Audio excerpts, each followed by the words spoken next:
Ibadat haji ini merupakan muktamar sanawi, himpunan tahunan umat Islam. Allah Ta'ala buat begitu nak suruh orang Islam tu kumpul situ. Tengok kita pakai pakaian sama. Pakai ihram ni putih.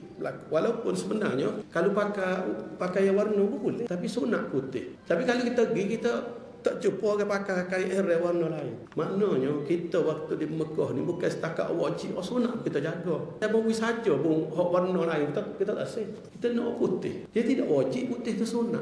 Jadi kalau di Mekah bukan setakat wajib kita jaga, sunat pun kita jaga. Klik Mekah kena lagu tu juga. Bila pakai ihram, orang lelaki semua tak boleh tutup kepala belakang. Tak kira dia raja ke, dia presiden ke, dia Perdana Menteri ke, dia menteri besar, tak boleh belakang. An-nasu sawasiyah ka asnanil musti. Nabi ajar manusia ni sama pergi sisi. La fadla li arabiyyan ala a'jabiyyan illa bittaqwa. Hak lebih orang bertakwa kepada Allah. Untuk mengajar kita, jangan kita berasa kita menteri besar, kita berasa agah, kita menteri, kita kaya, kita pengaruh, tak ada. Sumpah. Ini yang diajar oleh Islam. Dan Islam mengajar kita kena satu. Kita tawaf di keliling Kaabah. Habib juta-juta orang buat haji tu tawaf situ.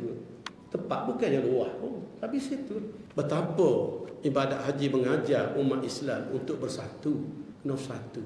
Lah ni kita tengok saudara-saudara kita di Palestin dibunuh. Tak kira kanak-kanak. Kenapa? Musuh Islam berani buat begitu. Kerana kita orang Islam, kita lemah. Apa kita lemah? Pasal kita berbalas sama sendiri. Orang Arab dia balas sama dia. Kita orang Melayu balas sama kita. Tidak kata muat lagu tu belaka. Jadi perlu kepada kesedaran orang Islam ni kena satu.